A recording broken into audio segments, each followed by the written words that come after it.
As we know, VGC is the official format of Pokemon, meaning it's a 2v2 battle, and each team gets to bring 4 specific Pokemon out of their 6, leaving 2 behind.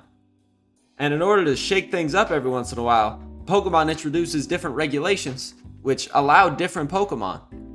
These different rule sets and different Pokemon being allowed can lead to things like BHM top cutting at the World Championships. And with the release of Regulation I coming up, that means that you can use 2 restricted legendaries on each team.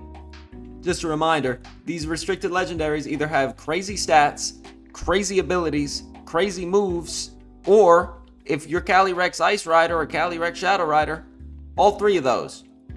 Nothing you could say or do could ever make me like those horses. Anyways, the thing I like most about VGC is seeing which Pokemon can perform at which power level. You would think that the strongest Pokemon only get stronger as more strong Pokemon are added, and that every battle is just going to be the strongest against the strongest. But that's where you'd be wrong. Pokemon like Clefairy or Smeargle have awful base stats, but they tend to get better when the power level rises. Smeargle's stats are absolutely cheeks, but when he's supporting a Groudon, when he's supporting a Xerneas, when he's supporting a Mega Salamence, this guy is unstoppable.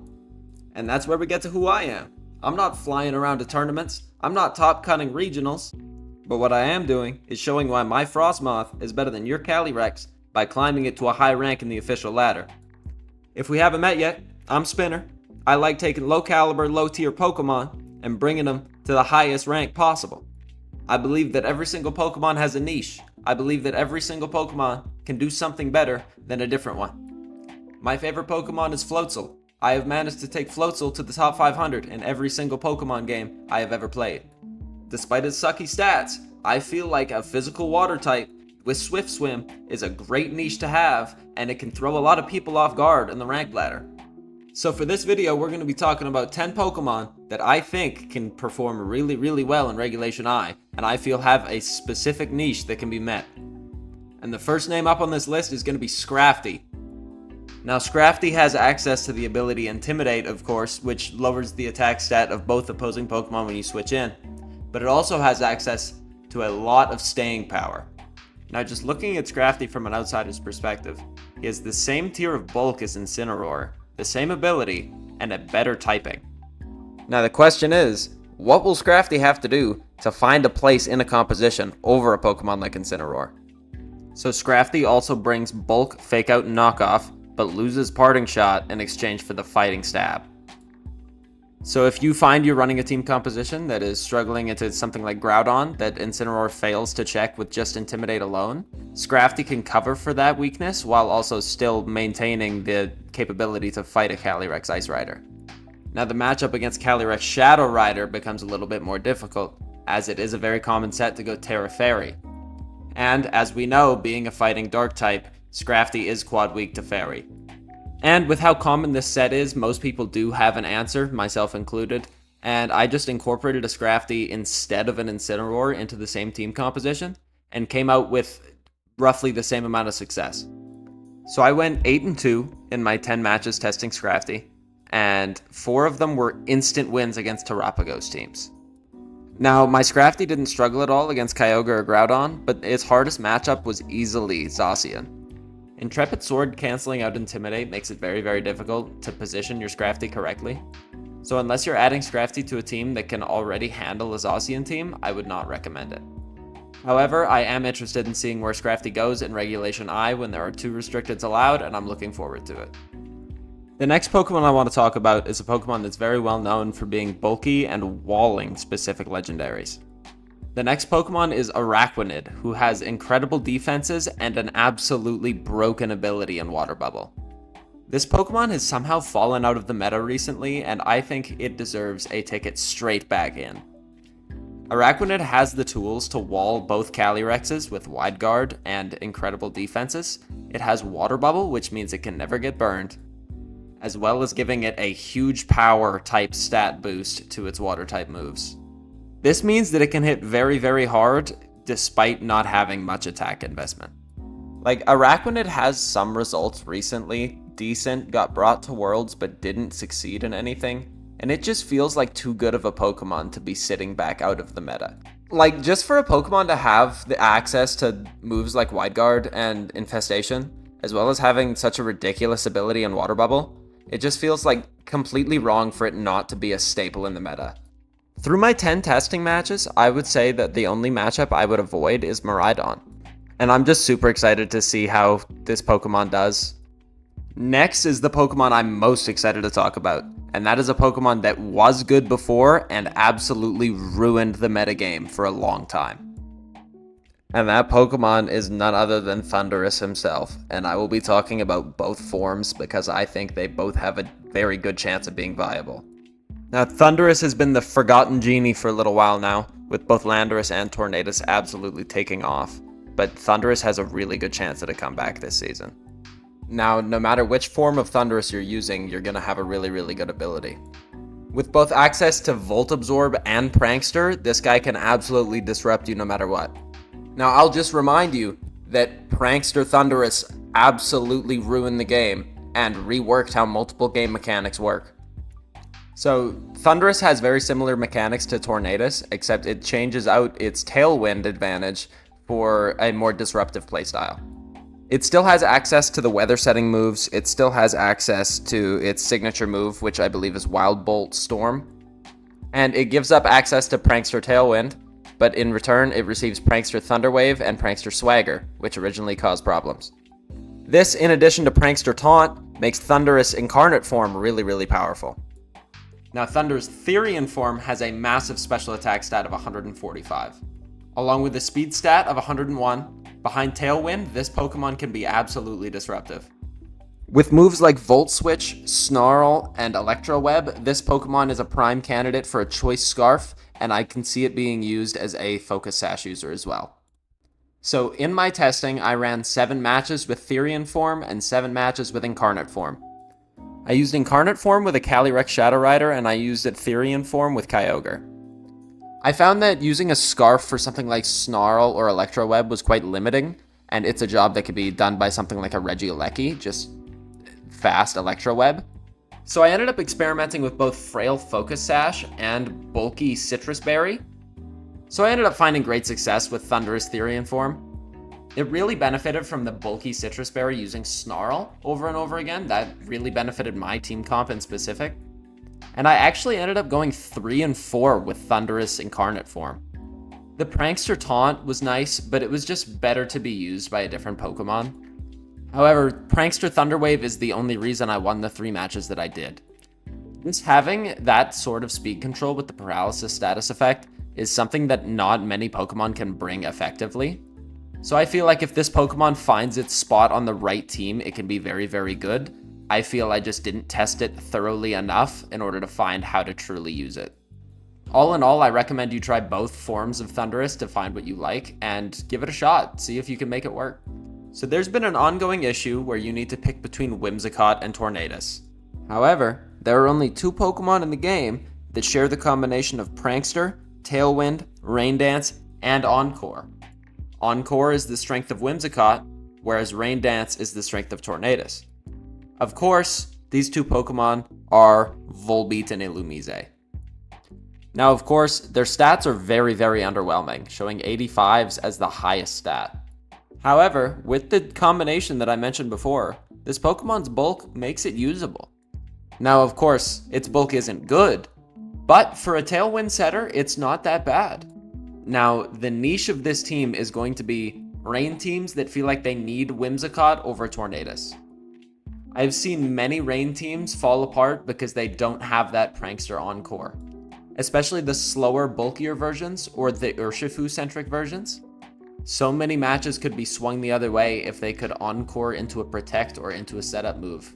But of course, Tornadus doesn't get this, but in exchange he gets Rain Dance. Volbeat and Illumise fit that perfect niche. Overall, through my testing phase, I went 6 and 4, and I ended up losing to a double extreme speed team twice. This is obviously not something you have to plan for, but that means that I overall went 6 and 2 against legitimate metagame comps. I overall ran 4 games with a Kyogre comp and 6 games with a Calyrex. I'm overall very excited to see how this works, and this will probably be my number 1 choice coming from this list. The next Pokemon I want to talk about is someone who has seen a lot of success recently. Now, a lot of people might think that this Pokemon is going to be overthrown by Zamazenta in a double restricted format. I, however, see it as a Pokemon that can fill that Zamazenta role and allow you to use a secondary restricted other than Zamazenta. And this Pokemon is, of course, Bastiodon. Now, Bastiodon is a beneficiary of a very weird stat lineup. He is fully defensive with absolutely zero offenses, but gets access to both body press and foul play. Did I mention he's also a steel type? Sure, he's a rock type too, but he's a steel type and has access to wide guard. Overall, you can play him in a very similar way to playing Zamazenta. The only issue you're going to run into is positioning. It is much harder to position a Bastiodon properly, as, of course, every other stat besides his defenses is lacking. But despite that, he was a very good support Pokemon for me. He ended up using my Terra a lot, but that is also in part to the fact that he does have a quad weakness to fighting. All in all, I went 5-5 in my practice matches with him, and after I learned how to position him properly, I went on a 4-game win streak to end the run. Overall, I see him being used as a sub-in for Zamazenta for teams that feel they need the extra restricted power. There are compositions that have Zamazenta as a secondary just because it is the go-to secondary as it complements everything very well. However, I will be using a Bastiodon on a team like a Calyrex Shadow Rider or a Miraidon where I feel I need that extra firepower from another restricted Pokemon, but I don't want to give up that Zamazenta slot. Now, the next Pokemon I'm going to be talking about is new to Gen 9. This Pokemon has been struggling as of late, but has shown flashes in the past that it could be a very, very good support Pokemon. With a signature move and a signature ability, this Pokemon can apply pressure even without having a supportive move pool. This Pokemon, of course, is Sinistcha. Now, Sinistcha might not be exactly what you think of when you think of a support Pokemon. With a middling speed stat and its best stat being its special attack, it doesn't strike you as a support Pokemon. It has above average bulk with 106 defense, 71 HP, but other than that, it doesn't really jump off the paper at you. Except, Sinistcha's not here for its stats at all. It's an added bonus, of course, that you can deal high amounts of damage without investing in your special attack stat, but Sinistcha's here because of its ability and its signature move. If you want to talk about a Pokemon that can fill a niche that nobody else can, Sinistcha is your Pokemon. Its ability allows it to heal its teammate when it switches in, and its signature move is a spread move that is grass type with a chance to burn. Oh, and did I mention that this move also heals Sinistcha? Overall, I feel it might have a better influence on a metagame that is lower power. But in all fairness, using it and testing it in these 10 games has gone decent. I went 3-7 using Sinistcha, but that is also because I don't think it was in the right team composition. It felt good next to my Annihilate, but it didn't feel good next to any restricteds that I tried. I feel it may have just been lack of practice, as this Pokemon does have decent results so far, considering it's only been legal for a small period of time. But I'm excited to hear your thoughts, and I want y'all to let me know how it goes trying this Pokemon out. The next Pokemon that I want to talk about is a Pokemon that I have loved for a long time. I use this Pokemon in every single generation, and I find success with it consistently. Up until Generation 6, it had 0 weaknesses, and now it has 1 in Fairy. Another prankster user, this Pokemon can run many different sets. Of course, it's Sableye. Now, Sableye saw some success relatively recently. There was an interesting team with Altaria and Groudon and Gravity? Now, Gravity, of course, is a very niche option, but Sableye can be used in many more compositions than just a Gravity composition. It has pretty bad stats, but it has such an incredible move pool with so many unique moves that most Pokemon don't get. Sableye can be used in so many different ways. You can run an Incineroar type moveset with Fake Out and Knock Off, or you can run a Prankster Will-O-Wisp set, or you can run Quash. The versatility of this Pokemon is just insane, and I'm just taking the slot to plug it that you absolutely need to use Sableye. I didn't do test matches for this because I've been using it the entire time, but I don't see it enough, and I need to see it more. Sableye's amazing. Use Sableye. So, the next Pokemon I want to talk about is a world champion, is a multi-time regional champion, and comes back for these sort of events and these sort of regulations. This Pokemon complements a high power regulation so well. It is none other than the one, the only Raichu. But this time it comes back with a twist, because I think Alolan Raichu can be decent. Now, Raichu has been attempted so far in Gen 9, but it hasn't had any results yet. This is in part because I feel Raichu is best used in a double restricted format. Now, I do feel like Raichu is a victim of power creep in the same way that Garchomp is, but the value of being able to absorb an electric type move for your teammate will always be there.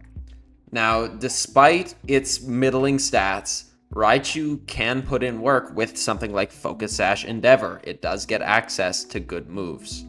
And then, with switching to Alolan Raichu, it loses its identity as a support Pokemon and instead turns into a fast electric type. I can't believe I'm saying it, but 110 doesn't seem like a lot of speed. Until you find out its ability, Surge Surfer doubles it on electric terrain. Did I mention that there's a certain restricted Pokemon that sets up the electric terrain?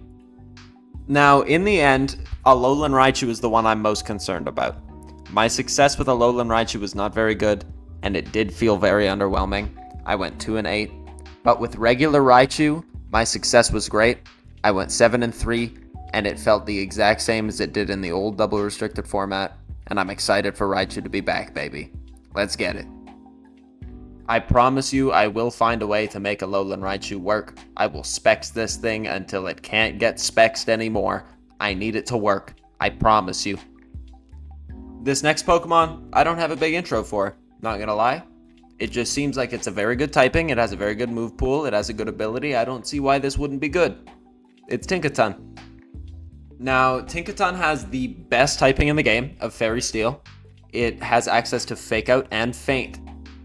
This makes it the second fastest Fake Out in the game at 94 speed. In a projected meta where half the teams are going to have a Zamazenta or another Wide Guard user, having Faint is absolutely crucial if you are going to use a Calyrex team. Not to mention, even with its middling attack stat, it has an absolute semi-truck of a move with Gigaton Hammer. It also gets access to Helping Hand, it gets access to Thunder Wave. There are so many ways you can go with this Pokemon, I don't see it not fitting into so many team compositions. Tinkaton projects to be good against every team composition except for Koraidon and Groudon teams, which, from the look of things, look to be few and far between. I hope y'all have a lot of fun using this Pokemon, because I know I will. Alright, and before we get to our last spot, I want to give some honorable mentions.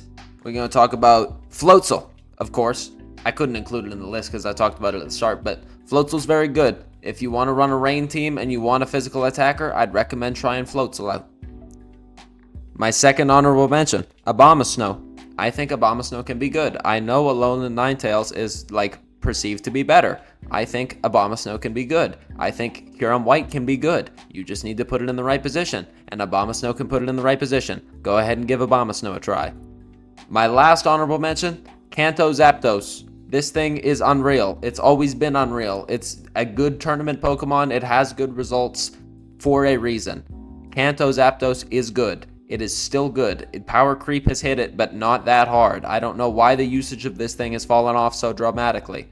Use it. Okay, I know this might sound crazy, but our last entry on this list is another world champion. Now, hold on. It gets better. They're a Fake Out user with Intimidate and Wide Guard. Are you noticing a theme? Hold on, there's more. It is Monotype, it has a good typing, and, just wait, it has every single attribute of the good Pokemon we've talked about so far. So of course this Pokemon is Hitmontop. It has the ability Intimidate. It has Faint to break Wide Guard. It has Fighting type Stab. And the best part, it has Fake Out. I do not know why people haven't been using this Pokemon. In all fairness, I haven't been using this Pokemon because I don't feel like it. But in my 10 test matches with a Hitmontop, I went 10-0. It is absolutely unreal. This Pokemon is very, very good, and it matches up perfectly into the Regulation I meta. I expect to see this Pokemon once every 3 games minimum moving forward. It projects so perfectly into this upcoming meta. The only reason I can see an argument to use a different Pokemon over it is that it is weak to Psychic, and 2 of the top Pokemon are Psychic type. But if you utilize the Focus Sash properly, this Pokemon being weak to Psychic is completely fine, as it stops Glacial Lance and it stops Astral Barrage and forces them to target you with a Psychic move. Also, for the record, I totally don't expect it to be in 1/3 of my games, as it doesn't have any results since 2020, and I'm well aware of that.